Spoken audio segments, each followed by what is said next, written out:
And welcome, everybody, to another Mark Bishop Show. You know, more than 62 million Latinos live and work in the U.S., and they contribute about $2.7 trillion to the economy. Now, although that they've helped keep businesses running throughout the height of the pandemic, they continue to experience disproportionate impacts of the crisis, including food insecurity. Federal nutrition programs are among the most effective ways for families in need to feed their children. However, cultural, linguistic, and structural barriers, including the chilling effect of the now repealed public charge rule, continue to keep many Latino families experiencing hardships from accessing these programs. So, what's going on? My special guest, Alejandra Gepp, the Health Programs Director for Unidos US. Welcome, Alejandra. Thank you so much for having me this morning. Alejandra, what is the SNAP program and who is eligible? The Supplemental Nutrition Assistance Program, also known as SNAP or formerly known as food stamps, is the nation's largest food assistance program that is run by the federal government. SNAP helps working families put more food on the table. For example, families can purchase bread, fruits, vegetables, meats, and if the family has children, they can even buy baby food, the formula, cereals, and so forth.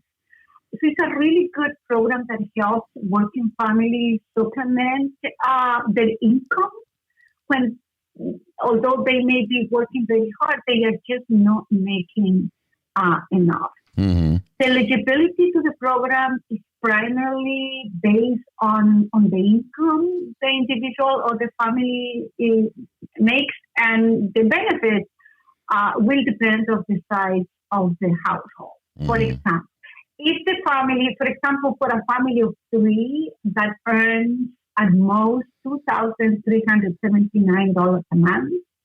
This is for a family of three, and this is only an example. And the family makes $2,370 a month. They may get up to $520 in SNAP benefit per month. For a larger family, for example, for a family 5 mark that earns at most $3,363 a month. I repeat, for a family of 5 that may be making $3,363 a month, they still may be eligible to apply for the SNAP and receive about $740 a month in SNAP benefits. Mark, I don't know you, but I can buy a lot more food if I were to receive $748 a month. So, if someone, for those who have tuned in this morning and want to find out more about SNAP, go to your local federally qualified health center, community-based organization, church, or call the following number to find out more about SNAP. That number is 1-800-221-5689. I repeat, 1-800-221-5689. And they can also, people go to the Department of Agriculture website, www.sns.usda.gov, SNAP. All right. Well, we gather from all of that the food insecurity is pretty severe in Latino families. And we talk about barriers. Well, you heard the money side of it, preventing Latino families from accessing programs like SNAP. So we're going to come back on where listeners can go. But I want you to understand, listeners, that it's estimated that more than 4 million eligible Latinos are not enrolled in SNAP. And that's nearly 80% of Latinos, they are U.S. citizens. and 17% of Latino families with children are at risk of hunger. And this is compared to the national average of 10.5%. So, there are 46% of families who need assistance, but they don't apply. And I wonder why? It's due to concerns over immigration status. So 3 out of 4 immigrant families were unaware that the public charge rule has been reversed this past March. And Alejandra, it is tough for them, and particularly the monies you talked about. Should people want to, donate to this and go in a little bit more, can you just give me that web address again, the actual address to go to read more about it? Absolutely. www.f as in Frank, N as in Nancy, S as in Sam, dot U S D as in David, A as in Apple, dot gov, G-O-V, /SNAP, S-N-A-P. And with the SNAP program, just explain again for our Latino listeners the requirements for this program to be able to benefit from it. Absolutely. So there is a number of a few requirements, but eligibility is based on the individual and the household income. So it varies by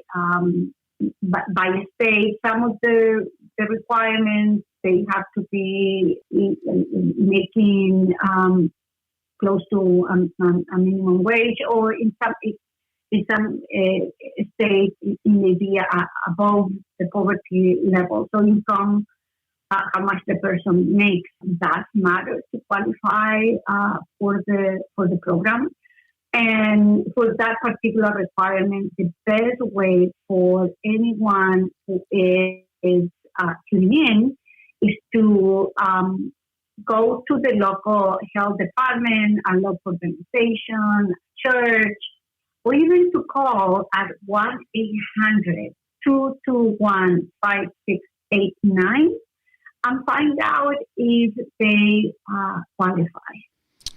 So let me ask you this, Alejandra. What do you think is the biggest barrier that prevents Latino families from accessing the programs? Is it that minimum wage barrier, or is it more the concern about immigration status? What have you found? It's the latter.